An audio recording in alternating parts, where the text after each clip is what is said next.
And welcome on into the Check Your Brain podcast here, wherever you are listening to this. Here is HERENHEAR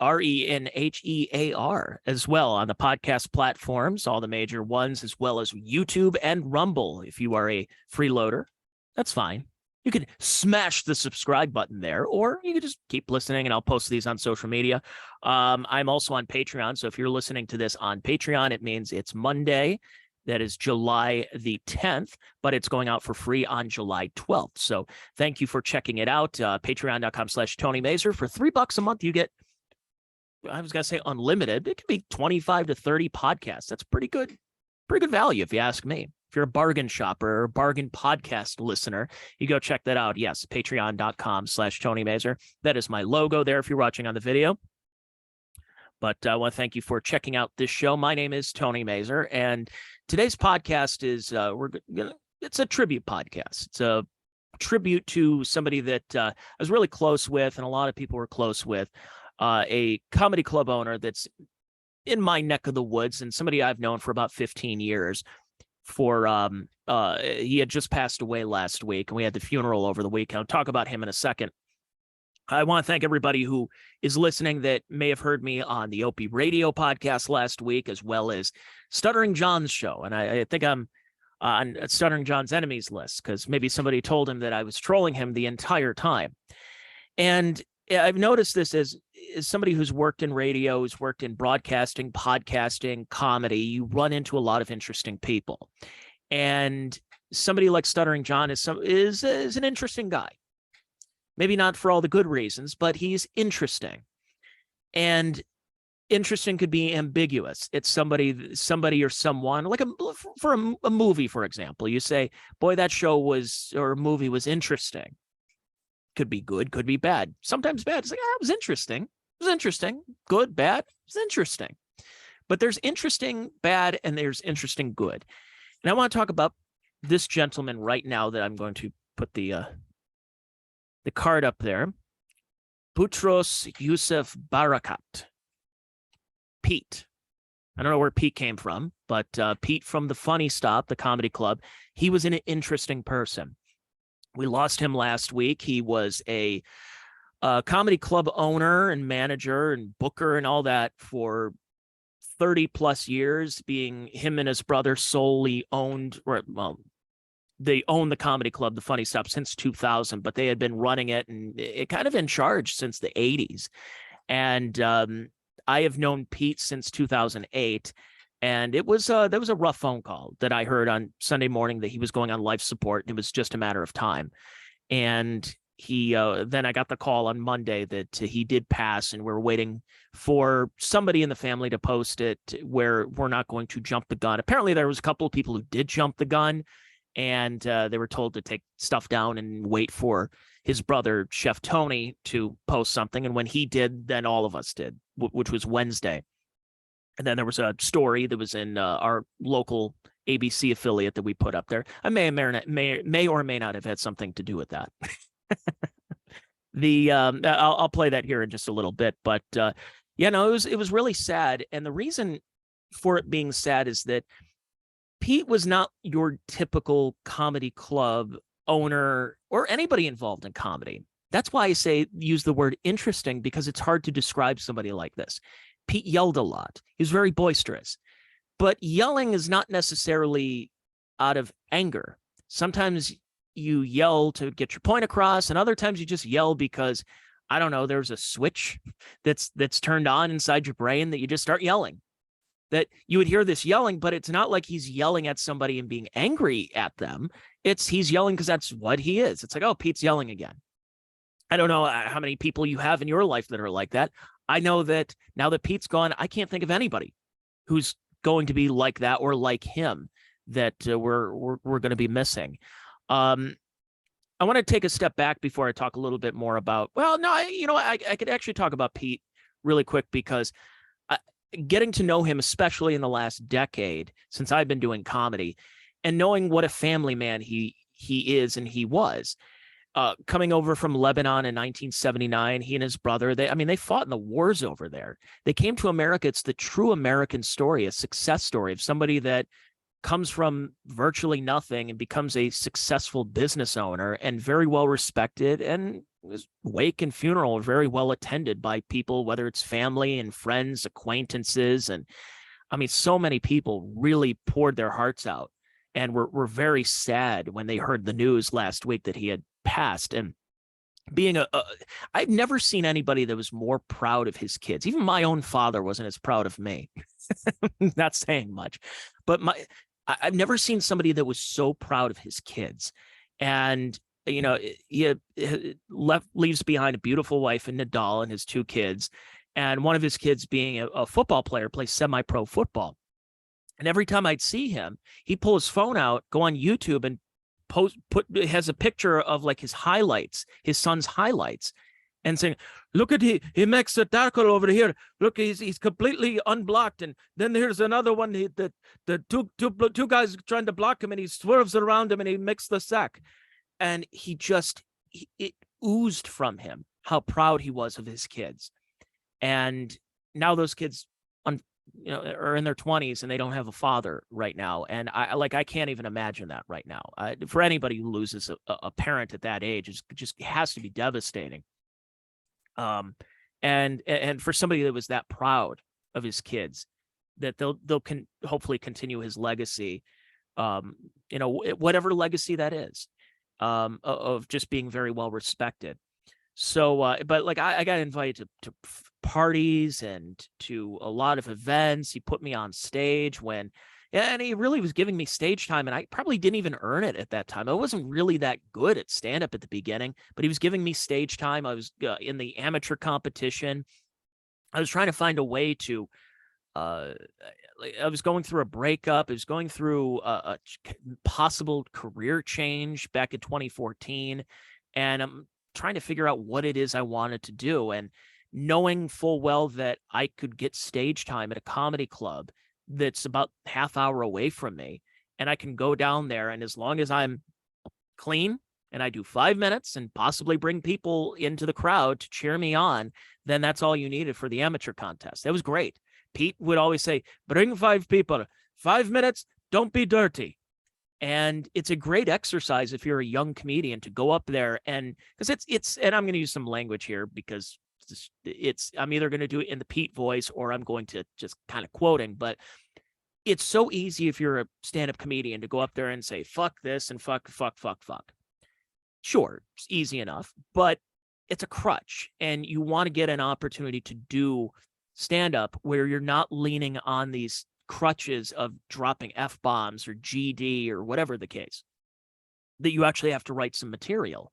And it was a great exercise early on. So, honestly, it's an exercise I think a lot of comedians should be doing, even if you're seasoned, is can you write material that's not dirty, that's a couple of minutes, and that you're not just dropping F-bombs frivolously. And he said that, don't go up there, and if you do drop an F-bomb or you're too dirty, they're going to cut your mic. And I've seen it happen before. Guys go up there and they say, well, shit and fuck, and mic gets cut, next act. You get the hook. It's the old vaudeville hook. It was a great exercise, and I had the opportunity to do that.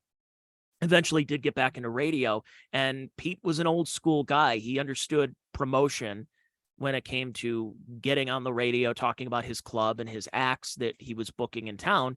So I was a good asset. And, did I get undeserved stage time because I could promote his club on the radio? Sure.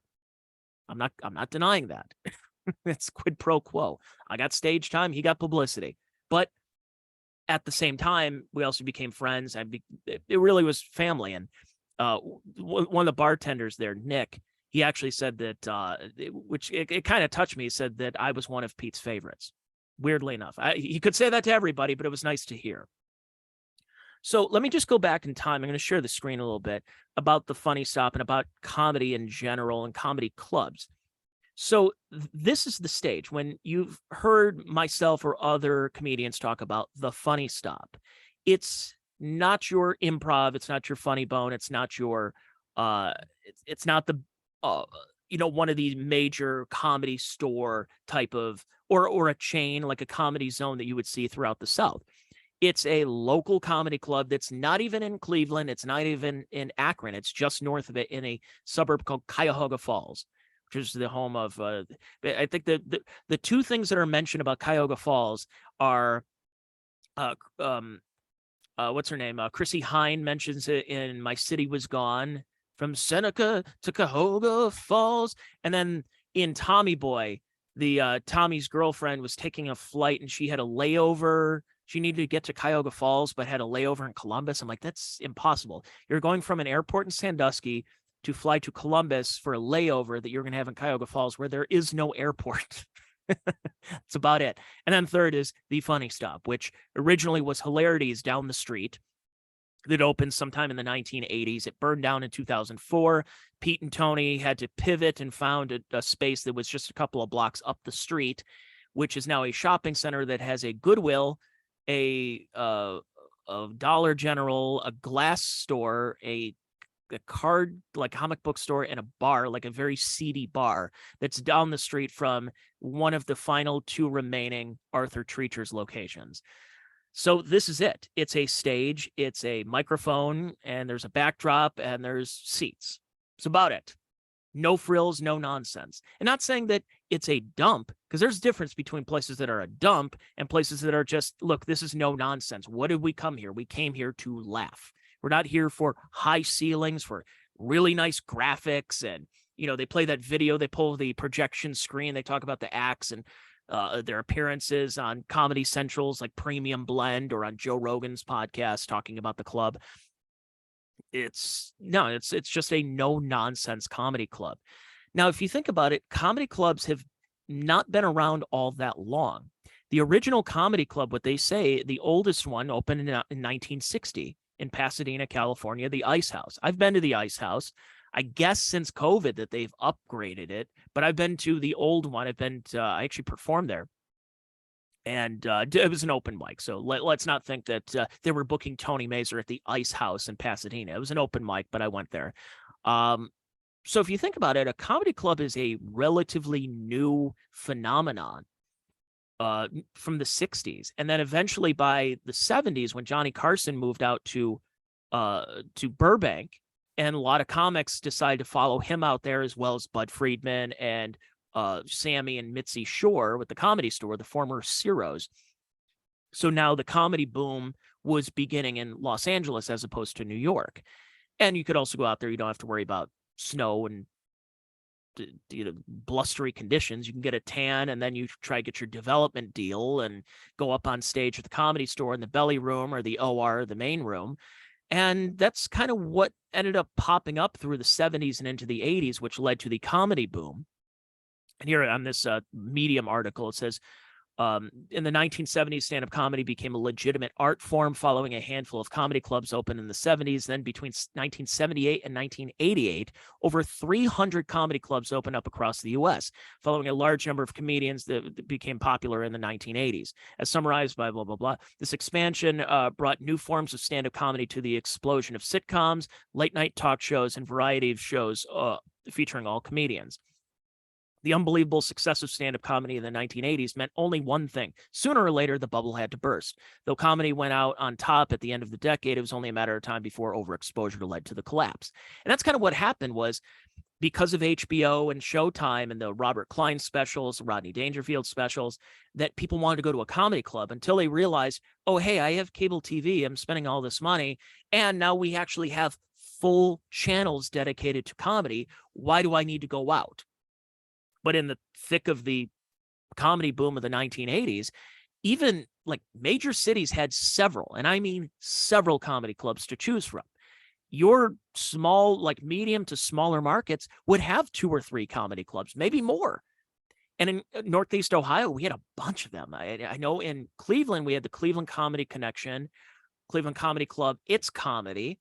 We had Hilarities, which was in Cuyahoga Falls, which was what became the Funny Stop. And then there were several other comedy clubs that popped up. Now, they didn't last long. And a lot of these smaller comedy clubs, or ones that were non-chains, in a lot of ways became drug dens where guys would get paid in white instead of green, shall we say. They operated in the red, they paid in white as opposed to green.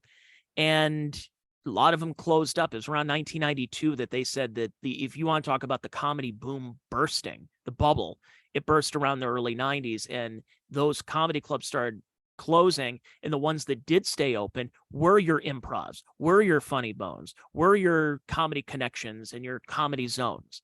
And they were very corporate. They were like House of Blues. I've mentioned it before about how House of Blues tried to make the grittiness of a CBGB's or like one of these New York City punk clubs from the 70s and 80s.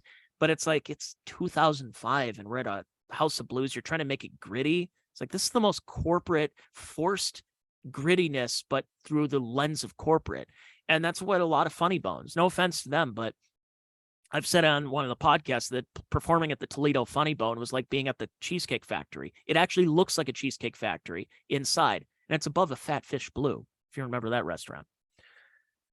The boom eventually had to burst, but there were some comedy clubs that hung around, and a comedian, Charlie Wiener, actually said this recently, that during the boom and you had your local comedians, you had some of these guys who still had personality. And one of them was Pete from The Funny Stuff, from Hilarities. And that he would call you, he would book you, he would even heckle you on stage. And you actually had somebody who had a personality that you would go up there and you could say something and he would take the microphone, like not from you, but like from the back of the room and go like, fuck you. The greatest comedy club in the country. Pauly Shore tells me he's the best comedy club and best comedy club owner. And the fact that I'm going to miss him yelling, fuck you, Tony Mazur, is still going to put a smile on my face the rest of my life. Every time I hear it, every time I go to that club, I'm going to miss the fact that I'm not going to hear, fuck you, Tony Mazur. It's just really, it's sad, but, I mean, a lot of great Pete stories that have come in. One of my favorites, because you talk about his accent. I mean, the guy's been here for over 40 years. But his accent sounded like he just got off the boat from Lebanon. He just came over here last week, and he still sounded like it, just like with broken English. And that was kind of his charm. Some days you can understand him a little better. Other times it was really thick. I'm like, wait, what's that? Can you repeat, please? Por favor. Repitan. There was a classic story of Otto Peterson, who was a ventriloquist comedian who died back in 2014. And he was one of those dirty ventriloquists who perform in Central Park or on the ferry boats. And, there's some guy who actually was on PCP and stabbed the puppet. Not Otto, but stabbed the puppet. I don't know why. I think he thought the puppet was like a real person, was talking to him. And Otto was kind of, because this is what's interesting about our comedy scene that we have in Northeast Ohio is we have 3 comedy clubs. Hilarities is a comedy club that's the pipeline between the Comedy Cellar and the Comedy Store. The Improv is more urban acts like Godfrey, Bruce, Earthquake, Miss Pat. And the Funny Stuff kind of took the comics that used to perform those venues and got phased out. And he would bring the Rich Vosses, the Jim Florentines. And there's no offense. I'm not saying phased out in a negative way. It's just, they're not the hot item of the time, so therefore we will bring the Island of Misfit Toys. And we're the Island of Misfit Toys, so come on down to Cuyahoga Falls instead. So Jim Florentine gave Pete Otto Peterson's number, and Pete calls Otto. This had to have been around like maybe 2013, might have been actually earlier than that, and said, so Pete calls and goes, hello, Otto, this is Pete from Funny Stuff, Cuyahoga Falls, Ohio. Got your number from Jim Florentine. And Otto's like, is this a prank? Who's on here? Get out. Stop. Don't call me ever again, whatever. And he hangs up. So Pete calls back and goes, nobody fucking hang up on me. You never work my comedy club ever again. Fuck you. And he never worked again because Otto died in 2014. So it's kind of sad, but it was also one of the funniest stories I'd ever heard. As far as that goes. But that's just who he was. And Pete gave a home to these comedians that weren't getting booked at the Funny Bones anymore. And it was great. It's just having an opportunity to talk to Pete and get to know him and get to know the family and then getting on stage. I mean, there were a lot of great memories and a lot of great shows that Pete would book. I'll give you a perfect example. I'm going to I got to share this screen here. Sorry, I'm doing this on the fly. I don't have a producer. I'm my own producer. Let's put it on my Facebook page. So when Gallagher came to town, so Pete, here's the one thing about Pete with the funny stuff. When he started, I got to know him in 2008 when I was working at an internet station, and we would have his comics that were performing there that weekend call into our show every Thursday. And I eventually got to know him when I started doing stand-up. And then when I got back into radio, I was an asset of getting a lot of the comics on the radio. So every time I've gone there, I've never had to pay, no matter who the act was. It could be like bigger acts. Like he's had TJ Miller, he's had Pauly Shore there, and I've never had to pay ever. And in fact, he encourages the comedians to go there. He's not going to charge you. He wants you to go there to mingle, to hang out near the bar area and talk to the other comics, but also to learn. It really was like a nice learning experience. You would go there because you would see a comedian, and maybe you would get inspired to start writing. Maybe you want to get back on stage and perform. That it really was like going to see a lecture from a college. And so every time I had gone there, I had never once pulled my wallet out to go see a show until Gallagher. Now I'm a year into doing comedy at this point, and Pete books Gallagher. Now, here's a quick Gallagher story before I continue on about it. Gallagher was performing at, it was either called JR's or Junior's. I don't remember. I just know it was a JR up in Erie. And he is probably somewhat apocryphal, but I know this is what the story was. The owner had Gallagher booked, let's say, for example, because it's early, let's say he's booked for the first week of August. And today I'm recording this July 10th. So Gallagher, Leo Gallagher, not Gallagher 2, but the actual Gallagher would call up and say like, hey, just wondering if I'm going to be performed still on at the club in Erie. Yeah, no, we've got you. We're looking forward to it. It's going to be a great time. It's like, well, you guys got the comedy condo or a hotel or something? Or like, yeah, we got the comedy condo. It's like kind of a house or whatever.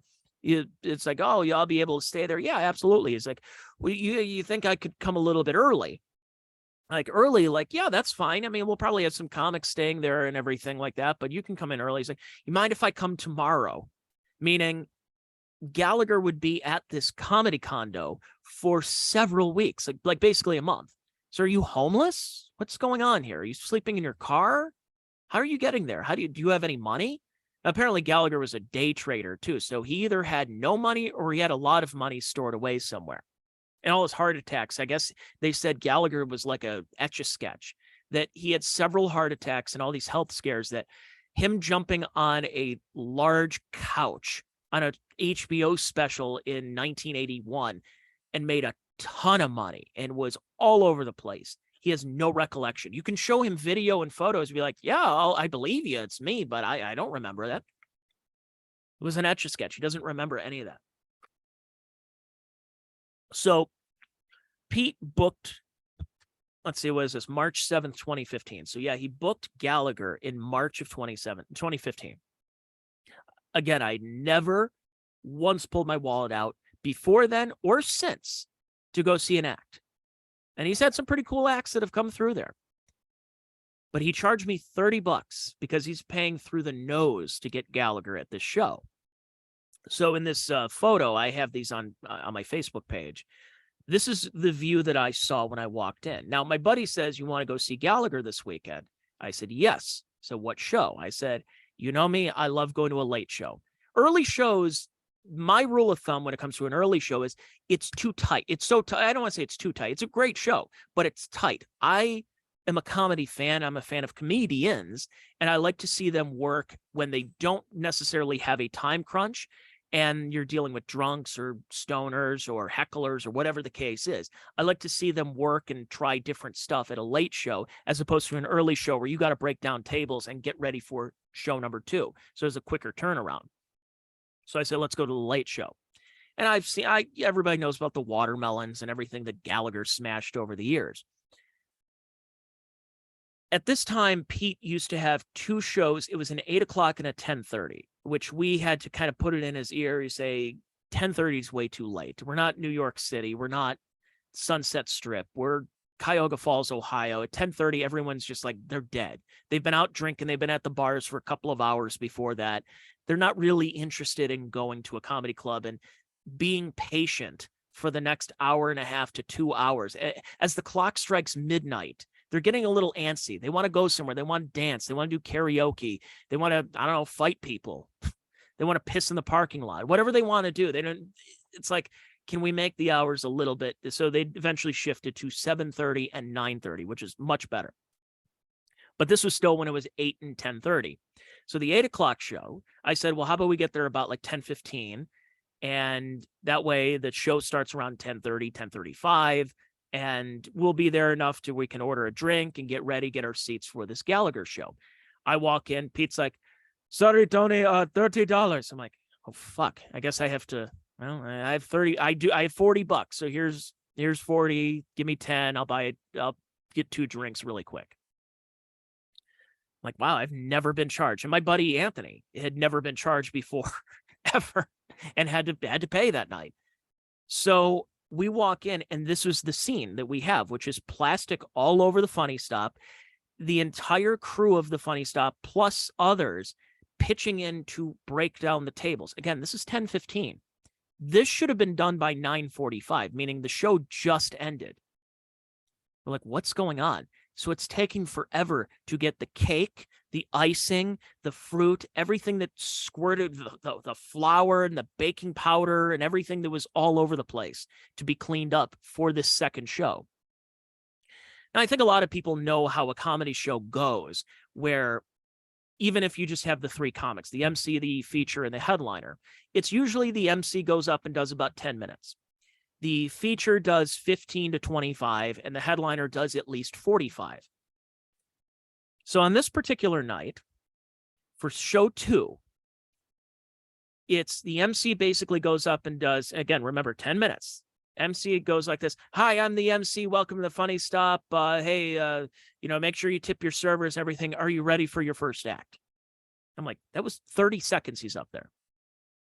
Then the feature goes up there as, hi, everybody, I'm the feature act. Here's a dick joke, and here's a second dick joke. Thanks, everybody. I'm the feature act. Are you ready for your headliner? Like, that was 4 minutes. So basically, it's 5 minutes for the first 2 acts. And by the way, the show was delayed an hour, so it's 11:35 right now. So Gallagher comes on stage. It's like, you know him, you remember his Showtime and HBO specials. Give it up for the one, the only Gallagher. He comes on stage. So here he is on stage. He's got his, somewhere is the Sledge-O-Matic, which is the mallet that he used for his fake infomercial thing where he smashed everything. And this is the platform that he used, that he autographed. And he's up on stage telling some jokes. Yes, he's got like this fake rim shot thing that's attached to his micro. It's like near the microphone where he does his jokes. And they're like really bad, outdated jokes. Because I'm on YouTube, I'm not going to say the word. On my Patreon, I would, just out of context, but I'm not going to right now. But it was a certain word that people used to call your friends when they weren't being. It's like, hey, we're going to the bar tonight. You want to go? It's like, man, I don't feel like it. What are you? And it's a slur used for gay people that starts with an F. But he wasn't using it in the slur for gay people. He was just using it how people did in the 1980s, which means that Gallagher was somehow thought 2015 was still the 1980s. So he's up on stage, says he's doing corny one-liners, and he's using a knife as a drumstick and everything. Eventually, he calls people on stage, and it's taking forever. It's now 12:45. We're getting our checks. So they're cashing out, and the servers are coming around and like getting our cards and everything, collecting our tabs. Gallagher doesn't want to get off stage. And so Pete finally goes up to the microphone and says, Gallagher, get the fuck off the stage. It's time to go. Time to go. And people are leaving because he's using that certain F word, and it's upsetting people. And they're like, yeah, this is not really that good, is it? I thought Gallagher was going to be funnier. So they start leaving. So by the time the end of the show, there's probably 20 people in a venue that it holds like 150. So Gallagher doesn't want to come off stage. He's like, I'm not coming off this stage. I refuse to come off stage. Gallagher, get the fuck off the stage. He's like, I'll buy drinks for everybody in here. Well, after that, Pete's like, all right. Well, look, what is a comedy club? A comedy club is a bar with a stage and a microphone. It's a glorified bar. So if Gallagher says, I'm going to buy a drink for everybody in this club who's still here, you kind of have to. And he pulls out this wad of cash. I mean, this like freeway Rick Ross style wad of cash, and puts it out there and buys everyone a drink. So I got a Long Island iced tea. My joke was that if a cop pulled me over and says, sir, have you been drinking tonight? And I'd say, I'm sorry to respond to your question with another question, but do you remember Gallagher in the 1980s? He's up there for so long. It was 2+ hours, and he still hadn't smashed anything. Eventually, he did smash things, but yeah, he's taking his shirt off. He brings a guy up on stage, takes his shirt off. He brings other people, and he's smashing cakes, because at this point in his life, he didn't have the strength to smash a watermelon. He had to smash cakes or fruits or pies or something like that. That's what ended up happening. So there's the end of the show. You have pie tins, you have other fruit that he got at the grocery store. There was flour all over the place. There's a mug root beer bottle and 2-liter. It was a mess. So afterward, there's Pete with my buddy Anthony, who's sweating, or I don't know, maybe his shirt's stained. I don't know. And then there's Gallagher. That's the Gallagher. So I see Gallagher. Okay, I'll get to that here in a second. So it's my turn to meet Gallagher. Now, Gallagher takes this jacket off, and he's like, well, I'm shirtless. Why don't you take your shirt off? And I'm like, okay, sure. So I took my shirt off. I was actually in much worse shape back then than I am now. I was actually trying to gain weight because I was wanting to get into a mosh pit for Slipknot. And here I am with the Sledge-O-Matic. It's my classic picture with Gallagher, who passed away last year. Me and Gallagher. Me trying to smash Gallagher over the head with the Sledge-O-Matic. Yeah. So getting back to Pete, the next day, actually, no, 2 days later. So I'm like, all right, I'm glad I saw Gallagher. I have stuff going on. It was like my birthday week, and we were going out for my birthday. The next day after that, I saw a post on Facebook that wasn't from Pete that said, we want to apologize. Our headliner this weekend was very unprofessional. He won't be back at our club, and we will offer refunds to people who attended the Saturday shows. I'm like, uh-oh, what happened? What happened here at this show? Come to find out, before the first show on Saturday, Gallagher walks into the back room of the Funny Stop and talks, and he sees that what they're making, you know, it's a comedy club, so you're not getting the healthiest food in the world. And Gallagher goes up to one of Pete's sons and says, what is that? And he's like, it's chicken fingers. It's like, you're serving death to people.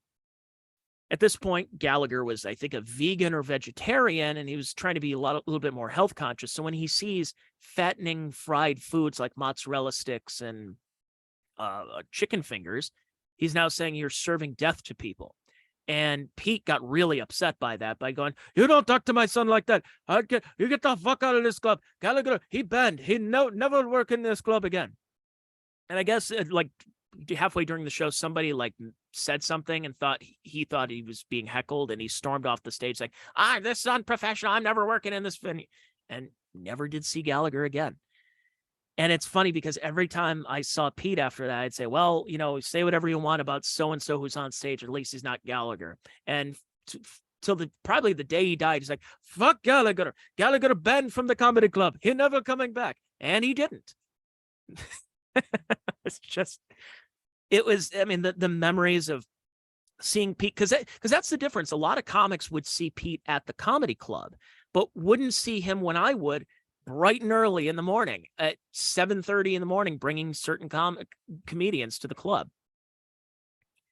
This was the picture that a lot of people started sharing this. This was the Pete roast in 2016. And this was like a viral picture. I didn't think that when I took this, it was going to be used as part of his eulogy. I had the opportunity to be there for him, try to book a lot of his comics when I was working in radio here. Dave Landau again. I think those are up there because of the algorithm, because it got a lot of retweets and likes. We did bring the comedians of the compound to the Funny Stop. We were supposed to do it twice, but we did it once. The second time is what partially cost my radio job. But this first time, this was a great example of, oh, wait, no, I didn't share the screen. Sorry, folks. I apologize. I said I was going to show something. Yeah, there's Pete. There's the picture. I apologize. I'm dropping the ball here, ladies and germs. There's Pete at his roast, the man of the hour, and telling everybody, fuck you, fuck Judd Zumach, fuck Bill Squire, and fuck everybody. Fuck Basil. And yeah, Dave Landau, had him on my radio show a bunch of times back in the day. And yeah, this was with Aaron Berg, Gino, and Anthony Cumia, all hanging out at the cigar shop that's also owned by Tony, who owns the comedy club. I loved getting an opportunity to have Aaron Berg at the club. So I talked to Aaron in 2018, and I said, I would love for you to go to the Funny Stop. And we talked again in 2019, said, we'd love to, I think this would be a great club just for you to be at, because I think you'd love Pete. I think you'd love Tony. I think you'd love Pete's wife, Nadal, and the family atmosphere. And you'd also love the fact that there's a cigar shop down the street, and Aaron loves his cigars. So eventually in 2019, I talked to Aaron in White Plains, New York, and he said, what's Pete's number? I'd love to get a chance to talk to him, because I was talking to TJ Miller today. He said, oh, you'll love Pete. And I gave him the number, and we're trying to book it. And of course, COVID happens. So the club was shut down for a couple of months. Honestly, way sooner. They reopened way sooner. I think it was in like late May. He was able to get the comedy club up and going again, as opposed to a lot of other like improvs and funny bones that were closed for much of 2020. So eventually by 2021, Aaron Berg did come to the Funny Stop and loved it. He loved everything about it. Couldn't wait to get him back again. And ever since then, he's been back several times. And so I was reaching out to him. He brought Louis J. Gomez there last year. I MC, or actually earlier this year, and I emceed that. But it was so much fun having someone like Aaron who really cared about that family. He loved the atmosphere. It was just, again, no nonsense. It was perfect. It's a perfect type of comedy club to have. Yeah, more Landau stuff. I did one of my first MC weekends. I did with Dustin Diamond, Screech. I did hung out with him a bunch of times. Screech was misunderstood. I'll say that. He loved coming. It's another one that Pete always booked, and he loved Pete. So, had the opportunity to do that. The Kevin Brennan weekend was hilarious, because Kevin doesn't do much comedy right now, but I've always said that Kevin is a great comedian. He's got a solid 45. I don't know how much more after that, but he has a solid 45, and he was great that weekend. And second show on Saturday, I just got hammered. And I just went up there on the microphone, just cracked any inappropriate joke I can get. I'm like, yeah, I just had a couple of drinks. It's okay. Yeah, there's me and Louis J. Gomez and Aaron Berg after that weekend. Tim Allen was one of the first comedy clubs that booked him, was the one that Pete and Tony and Nick Costas helped run. I'm just going through my old pictures here on Twitter right now. Julie McCullough from Mike Seaver's girlfriend from Growing Pains. He loved her because, of course, she was in Playboy. Same with Kate Quigley. Yeah, more Landau. Yeah, Kumian, Berg. That's the weekend that did not happen. Don Jameson was a favorite. Jimmy Walker. Now, that was one that Pete loved having Jimmy J.J. Walker. And so this was at my old radio studio, and Jimmy just wouldn't stay. Every other word was fuck. It's like, I fucking worked with fucking Leno and fucking Letterman and fucking Jack fucking Handy. And I'm like, I hope he's not going to curse when he goes on the radio. And he didn't. He was great. But it was so much fun. Bob Levy. This is actually one of my first weeks working at the radio station. I had Bob Levy up there. Yeah, there's Gallagher again, and me and Screech, and me and Gallagher again. Bonnie McFarlane at the club. That's Rich Voss's wife. She's funnier than Voss. Speaking of Voss, there he is again. Me on stage. There's that's Gemini, who had his very racially insensitive puppet that they cut out of the TV broadcast of that. Greg Morton, Carlos Mencia, had him on the radio station, and he was great. I got done at the club. I worked with Carlos, and he comes up and I don't know, I did some really filthy material. He's like, that's a ballsy shit, man. That's ballsy shit. But he liked it. I think Mencia's coming back up. Yeah, me and Voss again. So yeah, no, it's having that opportunity to be at an actual comedy club with an actual paid audience was so beneficial for me, as opposed to I can go to a corner bar and just go up there with other comics, and they're not going to laugh at other comics, especially if they don't know you.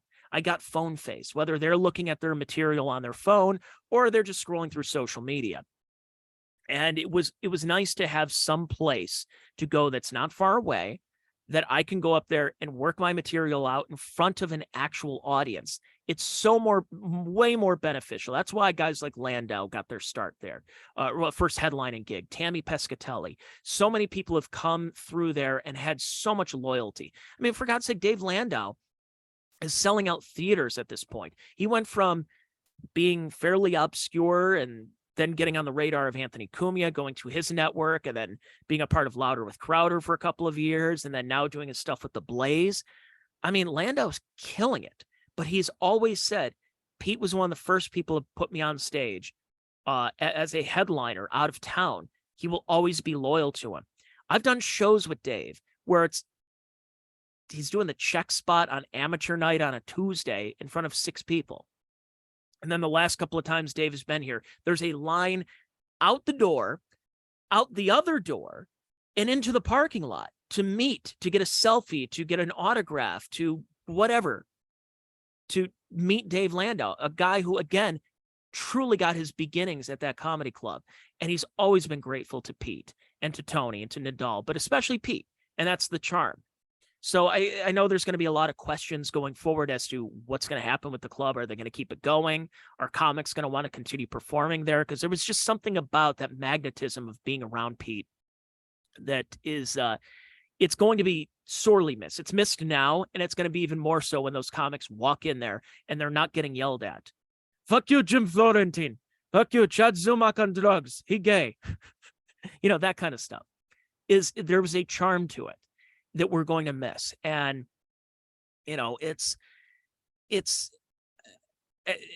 I don't know how to describe it, because it's a comedy club owner. So how can you not make jokes at the funeral? At least in, you know, to the person next to you, not like we're not going up on stage and doing 5 minutes. This isn't like Milton Berle doing roast jokes, or what's it? The Toastmaster General,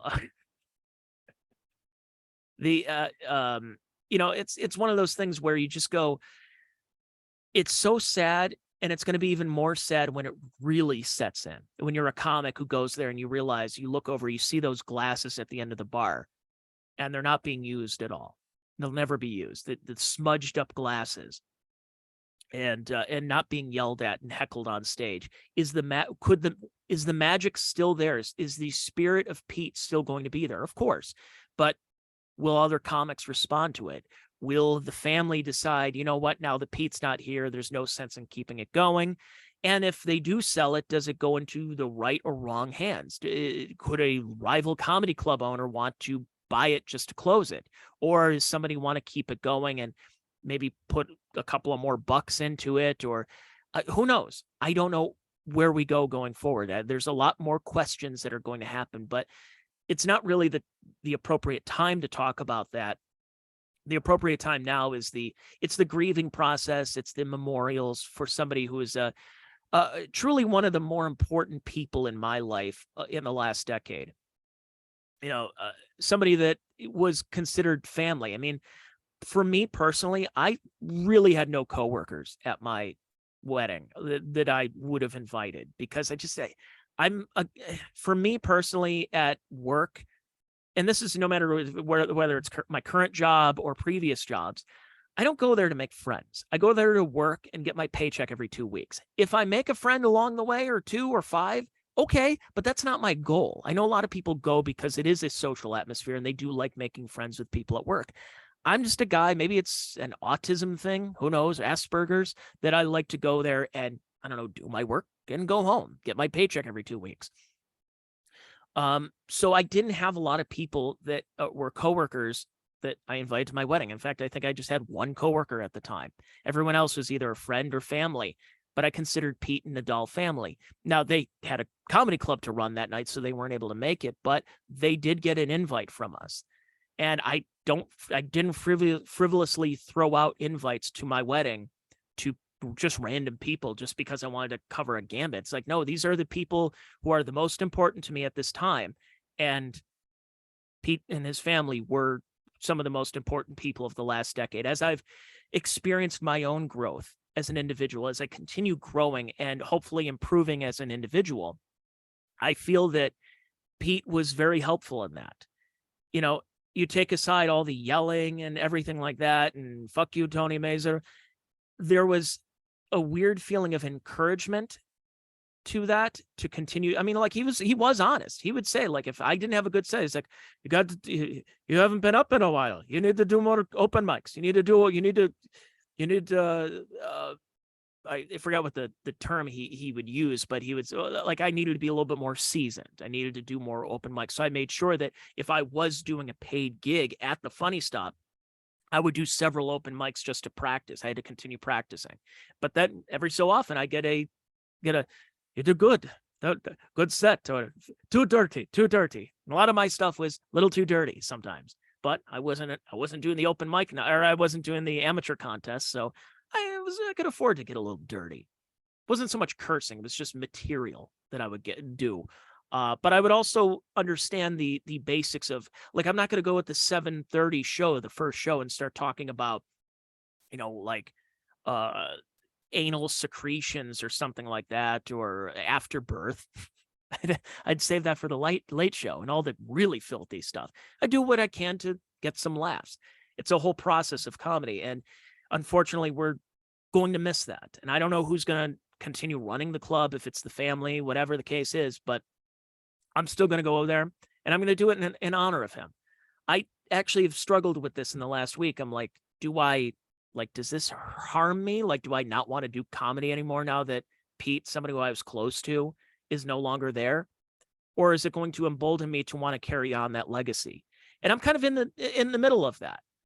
But I do feel like I want to do it for the family, and I have some chops. I'm not a great comic by any stretch of the imagination, or great podcast or anything, but there's always room for improvement.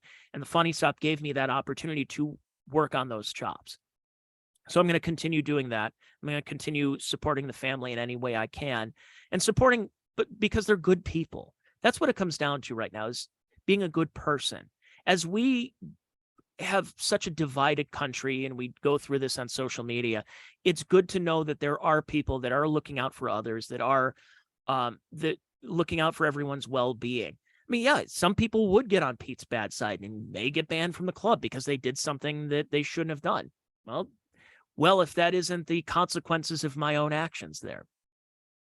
So I hope a lot of people are not going to be discouraged and not want to turn away. And it's like, yeah, I mean, usually that's my weekend, but now that Pete's not here, I don't know. I just can't do it. I can't do it anymore. I hope we can continue and carry on that legacy, because I truly believe that that's what Pete would have wanted. As many times as I kept hearing him say, I'm going to sell the club. I'm going to sell the club. I don't believe that. I think, and a lot of us, I've talked to Don Jameson and Jim Florentine were two people I've had recent conversations with. They said, that club is Pete. And morbid as it sounds, I think I talked to Florentine about this in November, and said something along the lines of, Pete's going to own that comedy club until he dies. Oof. Didn't think it was going to be that soon, though, unfortunately. But it is true. He ran the comedy club until he died. And at 65 years old, it's a little too young. My dad just turned 67. So, yeah. I mean, it's not so much that I feel for myself or other comics, but I feel bad for the family. I mean, he has younger kids. I mean, not too young, but in their 20s. That's something that's really going to mess with you. And I don't know how they can handle it. I mean, if Pete's your father, he's yelled at you since the day you were born. So you're probably used to all the yelling and everything. But that's one thing that really, every time you see the surviving family members, and especially the spouse, it just kind of really gets at you. It's going to be tough. It's going to be tough. It's tough going there. It was tough going to the luncheon after the funeral, of seeing, like, knowing that I'm at this comedy club and knowing that I will never see Pete again. I mean, he's all over the place, and like, you can't walk in there without feeling that spirit of him still being there. But it's also just not going to be the same. But yeah, I feel for the family, and I'll do anything I can to help them. And I know my wife and other comics in this area will do what we can to support them. But yeah, and if that means we just go up there and tell more dick jokes, I guess I guess dick jokes will help carry on the legacy of Pete from the Funny Stop. Guess that's just how it is. But we salute you, Pete. You were a great man. You were fun. You're a family guy. You were a proud man. You're proud of the comics. You're proud of the club. You're proud of your family, and you're a model for a lot of people who get discouraged on what you can and cannot do in our country. You were an immigrant who has a thick accent, and you made something of yourself. And if he can do it, so can so many other people, whether you are a naturalized American citizen or you're someone abroad, and you come into this country, and we do have that land of opportunity. And Pete capitalized on that. Pete and his brother capitalized on what we have and the greatness of this country. And I hope other people will see that story, read about his story, understand his story, know that they can do it too, and that we do have such a great country. And not trying to get too patriotic or nationalistic about it, but it is true. How do you have somebody that still, for 40 plus years, he lived here with that thick accent, yet he can be a successful business owner? It worked out. It worked in his favor. And so Godspeed to him and the family. And, hopefully whenever we get to that next level, we get to that upper room, whatever you want to call it. I just know that I just want to tell Pete, look, I'm not going to bring 5 people. It's just me here. Please, I don't want to bring 5 people. Is there a 2-drink minimum up in heaven?